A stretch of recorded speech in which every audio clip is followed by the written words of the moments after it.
What's happening, nerds? With Halloween upon us and the new flick Halloween Kills just entering theaters around the world, I thought for this month's build, I would create a DIY Halloween diorama for this awesome US exclusive Michael Myers pop vinyl. Make sure you stick through to the end of the build because we're going to give away this awesome Michael Myers pop for one lucky viewer. Before we get into the build, if you haven't already, smash that like button and subscribe as we do DIY builds like this and giveaways for awesome collectibles in every video.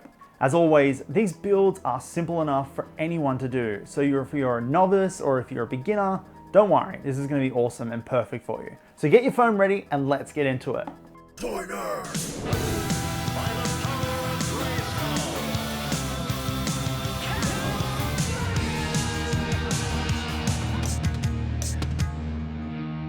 The concept of this build was to recreate the front facade of Michael Myers' childhood home from the first Halloween film.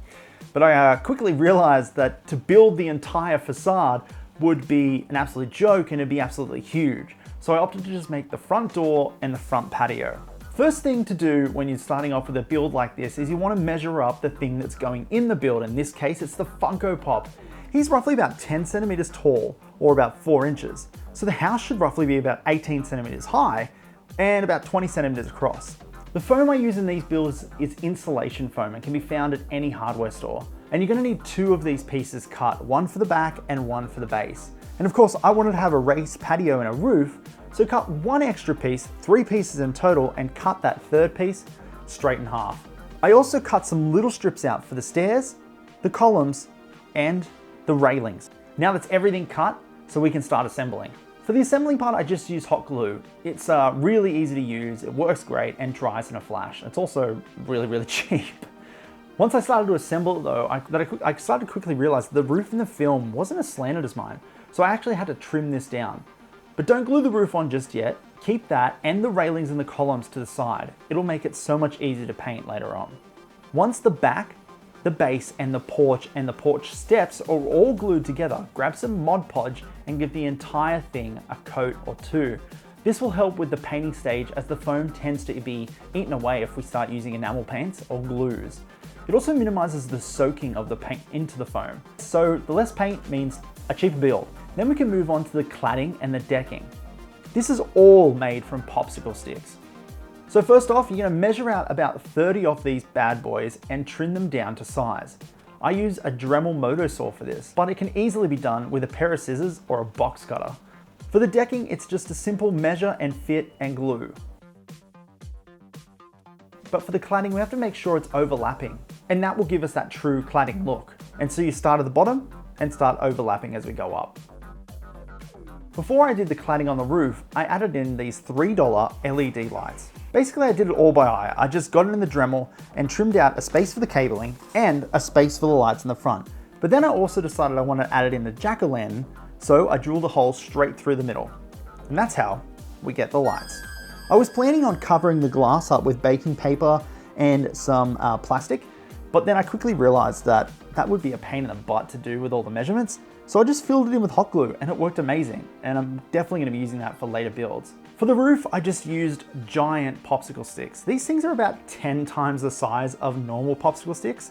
So you really have to just cut them down and then glue them in. And with this cladding, you wanna start from the front and work your way to the back. Pretty easy. I wanted to create some bushes in the front to match the ones in the film too. So I hit up the $2 store and I found these fish tank bushes. I just pulled these apart and then stuck them into a piece of foam and glued them down with hot glue. Pretty simple, and then of course I went through and painted them. It's time for a coat or 2 of spray paint. I used grey Rust-Oleum paint here. This is enamel paint though, so I'm glad we Mod Podged the whole thing and sealed it all. And for the jack-o'-lantern, this one's really simple. It's the same technique that I used from the WandaVision video. It's just squishing together a ball of foam and just putting in some lines. I used a pencil, and then I just dremeled in the eyes and the mouth. If you don't have a Dremel, you could just use a box cutter or a knife. Finally, we are up to the painting stage, and this is all really basic and just really simple techniques. It might look like it's difficult, but I promise you, it's absolutely not. So for the base, for the backing, I just used white paint with an absolute tiny spot of gray. And then for the decking is just a dark brown.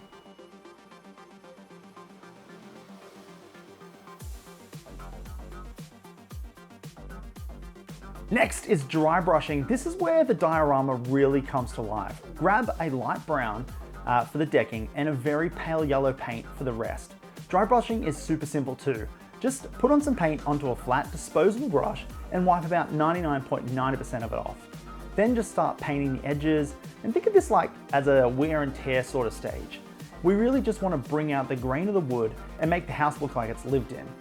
And after I did the pale yellow on the house, I went back in with a light brown on the edges of the pale yellow to make it look like the paint had just chipped away. Next, I added in some dirt for the ground at the front. This is just simply PVA glue and dirt from the front of my house. And then I added in some moss that I got from the $2 store. And finally, some flocked grass that I picked up at a hobby store about 9 years ago.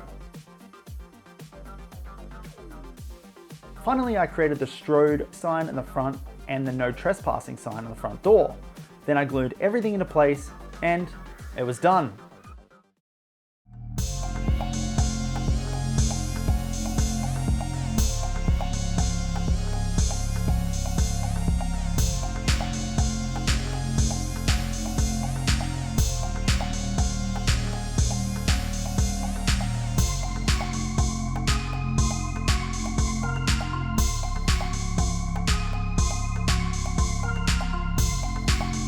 So there you have it, Michael Myers' house for the Michael Myers US exclusive pop.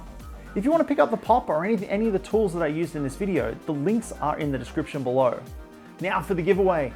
To win yourself this Michael Myers pop, just make sure that you subscribe to the channel, like the video, and comment below what you think we should build next time. Or literally just comment anything. I just want to make sure you guys are alive out there. So that's it for this video. Make sure you have the bell notification on so you know when we drop the next video. And as always, until next time, I'll catch you nerds at the toy store.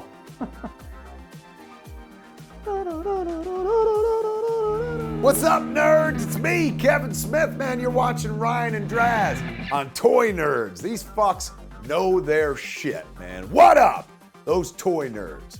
Do them a solid and hit subscribe right now. Watch these boys play with their toys.